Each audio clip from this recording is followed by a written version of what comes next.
अस्सलाम वालेकुम। मेरा नाम डॉक्टर आयशा मोहसिन है। उम्मीद है आप सब लोग खैरियत से होंगे।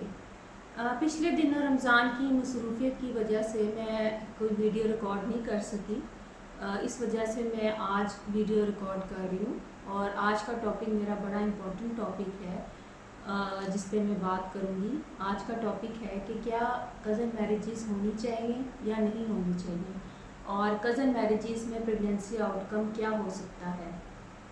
मैंने ये टॉपिक क्यों चूज़ किया? मैंने ये टॉपिक इसलिए चूज़ किया कि रिसेंटली पिछले 2 महीनों में मैंने कज़न मैरिजेस के ऐसे पेशेंट्स देखे हैं जिनमें प्रेगनेंसी कॉम्प्लिकेशंस आ रही थी। मेरा 12 इयर्स का एक्सपीरियंस हो गया है गायनी को डील करते हुए, लेकिन मैंने इतनी ज़्यादा कज़न मैरिजेस की जो पेशेंट्स हैं जिसमें प्रेगनेंसी कॉम्प्लिकेशंस आ रही हों, इतने ज़्यादा पेशेंट्स पहले कभी नहीं देखे जो मैंने रिसेंटली लास्ट 2 मंथ्स में देखे हैं।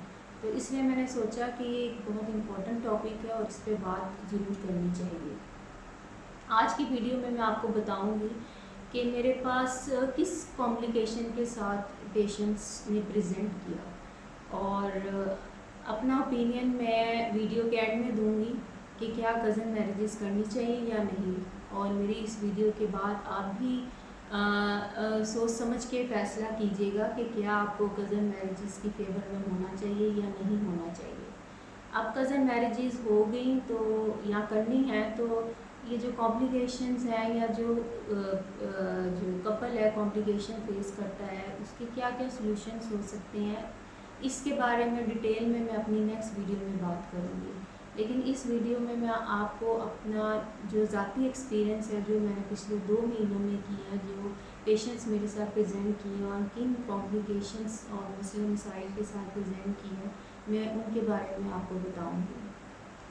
तकरीबन कोई 18 से 20 पेशेंट्स कज़न मैरिजेस की मैंने पिछले 2 महीनों में डील की हैं जिनमें प्रेगनेंसी कॉम्प्लिकेशंस आ रही थी। एक पेशेंट मेरे पास आई, उसने कहा मेरे पहले 6 मिसकैरेजेस हो गए, अब मैं 7th टाइम प्रेग्नेंट हूँ और मेरी अर्ली प्रेगनेंसी है और इस दफ़ा भी मुझे पीवी स्पॉटिंग स्टार्ट हो गई है और मुझे लग रहा है कि अब भी मुझे डीएनसी करानी पड़ेगी। मैं प्रेगनेंसी नहीं करना चाहती थी लेकिन प्रिकॉशन के बावजूद प्रेगनेंसी हो गई, तो आप काइंडली मेरी डीएनसी कर दें।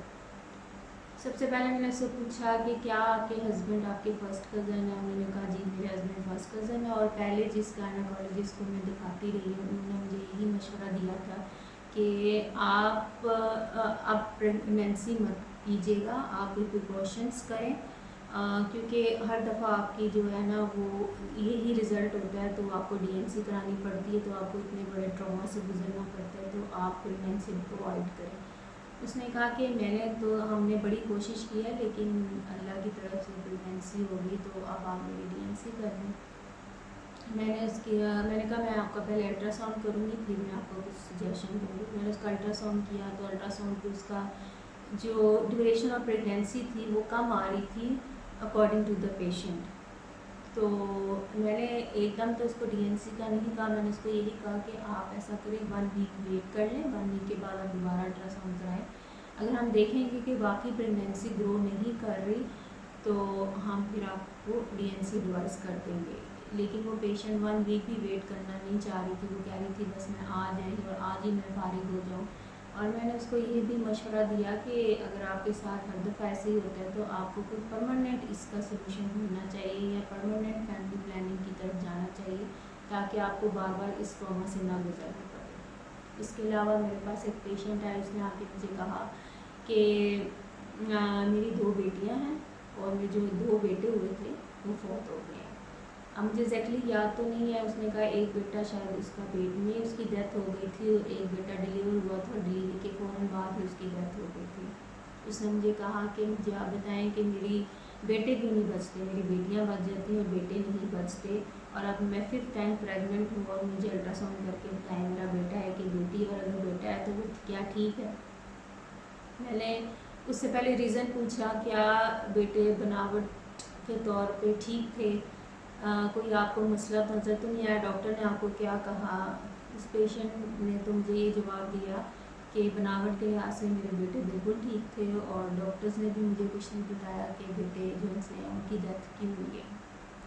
मैंने उससे यही क्वेश्चन किया कि क्या आपके हस्बैंड फर्स्ट कज़न है। उसने मुझे जवाब दिया जी मेरे हस्बैंड फर्स्ट कज़न है। अब फर्स्ट कज़न क्या होते हैं? फर्स्ट कज़न होते हैं खाला का बेटा, मामू का बेटा, चचा का बेटा, फूफो का बेटा, ताया का बेटा, ये सब आपस में फर्स्ट कज़न्स हैं। अच्छा, तो वो पेशेंट को अब मुझे ये समझाना ज़रा मुश्किल था कि भाई उसकी बेटियां क्यों बच जाती हैं और बेटे क्यों नहीं बचते। अब कुछ जेनेटिक डिजीज़ ऐसी होती हैं जो अगर पेरेंट्स में प्रेजेंट हो तो वो ट्रांसफ़र हो जाती है बच्चों में। ख़ास तौर पे अगर फीमेल में वो प्रेजेंट है तो वो अगर अपनी बेटी में वो ट्रांसफ़र करती है तो बेटियां जैसी हैं उनमें ये डिज़ीज़ डोमिनेंट नहीं होती, तो इस वजह से बेटियां सर्वाइव कर जाती हैं। यानी कि ये डिज़ीज़ उनके अंदर प्रेजेंट ज़रूर होती है लेकिन ज़ाहिर नहीं होती। लेकिन जब वो वही डिज़ीज़ बेटों में ट्रांसफ़र होती है तो वो ज़ाहिर हो जाती है, वो डोमिनेंट हो जाती है, जिसकी वजह से बेटे फिर बचते नहीं। तो ये जो इसका जो रीज़न होता है वो पेरेंट्स की जीन्स की वजह से होता है। तो ये बात मैंने उसको कुछ समझाई, अपने आसान लफ्ज़ों में उसको समझाने की कोशिश तो की, और वो कुछ हद तक समझ भी गई और उसने कहा कि चलिए आप मुझे बता दें मेरा बेटा है कि बेटी है। तो वो मैंने जब उसका अल्ट्रासाउंड किया तो उसकी बेटी थी। तो वो फिर औरत है, उसने कहा चलें ठीक है, बेटियां तो मेरी बच जाती हैं, अगर बेटा होता तो मैं वरीड हो जाती कि पता नहीं ये बचेगा कि नहीं बचेगा। इसके अलावा मेरे पास कुछ पेशेंट्स ऐसी आई, एक पेशेंट ऐसी आई जिसने आके मुझे कहा कि मैं ये 3rd टाइम प्रेग्नेंट हूँ और मुझे जब भी प्रेगनेंसी होती तो अर्ली प्रेगनेंसी में ही मेरा बीपी बहुत ज़्यादा हो जाता है। फर्स्ट प्रेगनेंसी जब मुझे हुई तो उसमें मेरा बीपी ज़्यादा हो गया और वो प्रेगनेंसी काफ़ी कॉम्प्लिकेटेड रही और मेरी प्री टर्म डिलीवरी भी बच्चे को 32 वीक्स पे डिलीवर कराना पड़ा सिजेरियन सेक्शन से, क्योंकि उसकी ग्रोथ नहीं हो रही थी। फिर उसको नर्सरी में रखना पड़ा, वो जिस्मानी और ज़हनी तौर पे बहुत कमज़ोर था। फिर उसने बताया कि मेरी जब सेकंड टाइम प्रेगनेंसी हुई तो इसी तरह मेरा बीपी ज़्यादा हो गया और वो मेरा अर्ली मिसकैरेज हो गया, और अब मैं 3rd टाइम प्रेग्नेंट हूँ, ये भी मेरी अर्ली प्रेगनेंसी है और फिर से मेरा बीपी ज़्यादा हो गया। तो मैंने उससे यही क्वेश्चन किया कि आपके हस्बैंड फर्स्ट कज़न है आपके? उसने मुझे जवाब दिया जी मेरे फर्स्ट कज़न है। तो मैंने ऐसे भी कज़न मैरिजेस के केसेस देखे हैं जिसमें औरत का जैसे ही वो प्रेग्नेंट होती है उसमें औरत का बीपी एकदम शूट करना लग जाता है और इतना ज़्यादा हो जाता है कि बच्चे को ब्लड सप्लाई सही तरह नहीं पहुंच पाती, या तो अर्ली मिसकैरेज उसमें हो जाता है। अगर हम प्रेगनेंसी को आगे कंटिन्यू करें मेडिसिन से उसको सपोर्ट करके लेके चलें तो एंड पे जाके बच्चा IUGR या जिस्मानी या ज़हनी तौर पे कमज़ोर हो जाता है और हमें ये डिसीजन लेना पड़ जाता है कि इसको अर्ली डिलीवरी करवा लेनी चाहिए सिजेरियन सेक्शन से, क्योंकि हमें ऐसा लग रहा होता है कि बच्चे का पेट में रखना ज़्यादा ख़तरनाक है, बजाय इसके को हम उसको पेट से बाहर निकाल के बाहर की इन्वायरमेंट में इंक्यूबेटर में रख के इसको हम सरवाइव कर सकते हैं। इसके अलावा मेरे पास कुछ पेशेंट ऐसी भी आई जिन्होंने कहा कि मेरे 2 बच्चे हैं, 2 या 3 बच्चे हैं, लेकिन दोनों ही ज़हनी और जिस्मानी तौर पर कमज़ोर हैं। तो अब मैं 3rd टाइम प्रेग्नेंट हूँ, तो आप मेरा अल्ट्रासाउंड करें और मुझे बताया कि क्या ये मेरा बच्चा सही है, नॉर्मल है, ये कहीं ज़हनी और जिस्मानी तौर पर कमज़ोर तो नहीं है।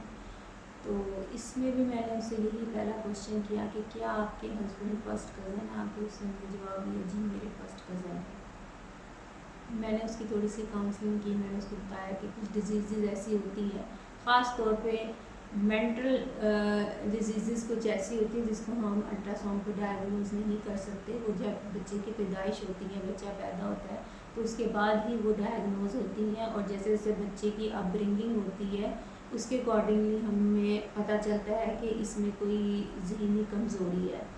जिस्मानी कमज़ोरी किसी हद तक में हम अल्ट्रासाउंड पे डायग्नोज कर लेते हैं, जिसमें हमें बच्चे की ग्रोथ मॉनिटर करनी होती है। अगर बच्चे की growth according to the pregnancy या जेस्टेशन नहीं चल रही है, बच्चा अल्ट्रासाउंड पे छोटा आ रहा है लेकिन औरत के हिसाब से या जेस्टेशन के हिसाब से इतने वीक्स होने चाहिए, लेकिन अल्ट्रासाउंड पे उसके वीक्स कम आ रहे हैं, तो इससे हम अंदाज़ा कर सकते हैं कि बच्चे की ग्रोथ ठीक नहीं हो रही या बच्चे को की ग्रोथ को मॉनिटर करने की ज़रूरत है। लेकिन कुछ डिजीज़ ऐसी होती हैं जो हम अल्ट्रासाउंड पे डायग्नोज नहीं कर सकते। अल्ट्रासाउंड पे हम स्ट्रक्चरल एबनॉर्मेलिटीज़ ज़रूर डायग्नोज कर लेते हैं, जैसे कि बच्चे की रीढ़ की हड्डी में कोई मसला हो, बच्चे के गुर्दे ना बने हो, सही मसाने में कोई मसला हो, दिल में कोई मसला हो, या बच्चे के हाथ पाँव में कोई मसला हो। तो इस तरह की स्ट्रक्चरल एबनॉर्मेलिटीज़ को हम अल्ट्रासाउंड पे डायग्नोज कर लेते हैं। लेकिन जो मेंटल प्रॉब्लम्स हैं वो डायग्नोज नहीं हो सकती अल्ट्रासाउंड पे। तो मैंने इस तरह पेशेंट की काउंसलिंग की और उसको बताया कि मैं वैसे आपका अल्ट्रासाउंड करके उसके जो जिस्मानी अज़ा हैं वो तो मैं आपको देख के बता सकती हूँ कि बच्चा बिल्कुल ठीक है, लेकिन अगर उसको कोई ज़हनी कमज़ोरी है तो वो डिलीवरी के बाद ही जैसे जैसे बच्चे की अपब्रिंगिंग होगी उसमें वो आया होती है। तो मैंने अपने ये पिछले 2 महीनों में इतने ज़्यादा कज़न मैरिजेस के केसेस ऐसे देखे जो इस प्रेगनेंसी कॉम्प्लिकेशंस को फेस कर रहे थे और इस ट्रॉमे से गुज़र रहे थे। तो अब मेरे ख्याल में अगर मेरे से पूछा जाए कि कज़न मैरिजेस करनी चाहिए या नहीं करनी चाहिए, तो मैं इसका यही जवाब दूँगा कि जहाँ हो सके कज़न मैरिजेस को हमें अब अवॉइड करना चाहिए, क्योंकि इतना ज़्यादा कॉम्प्लिकेशंस और इतनी इजाफा मैंने देखा है अपनी रिसेंट प्रैक्टिस में, लेकिन पहले इतनी ज़्यादा मैंने नहीं देखी थी कज़न मैरिजेस में कॉम्प्लिकेशंस। अब रिसेंटली इसमें बहुत ज़्यादा इजाफा हुआ है। अब इसकी क्या वजह है, कोई इन्वायरमेंटल फैक्टर है, कोई डाइट का फैक्टर है और कोई वजह है, इसके बारे में तो नहीं पता, लेकिन रिसेंटली मैंने ये ऑब्ज़र्व किया है कि कज़न मैरिजेस में प्रेगनेंसी कॉम्प्लिकेशंस बहुत ज़्यादा नज़र आना शुरू हो गई हैं। और मेरी इस वीडियो के बाद आप भी ये फ़ैसला करने में आपको भी आसानी होगी कि क्या आपको कज़न मैरिजेस को फेवर करना चाहिए या नहीं करना चाहिए। अब मैं अपनी नेक्स्ट वीडियो में बताऊंगी कि इसके सॉल्यूशंस क्या हो सकते हैं। अगर कोई फैमिली एजेंसी है वो अपने बच्चों की शादियाँ फैमिली से बाहर नहीं करती हैं और आपस में ही करते हैं, तो उनके लिए कोई सॉल्यूशंस हैं कि नहीं हैं, उसके बारे में मैं डिस्कस करूँगी अपनी नेक्स्ट वीडियो में। लेकिन इसके लिए आपको मेरे YouTube channel lifestyle with doctor Ayesha Mohsin को लाइक और सब्सक्राइब करना पड़ेगा और बेल आइकॉन के बटन को दबाना ना भूलें ताकि मेरी आने वाली वीडियोस की नोटिफिकेशन आपको मिल जाए। अब मुझे अपनी नेक्स्ट वीडियो तक इजाज़त दें। अल्लाह हाफ़िज़।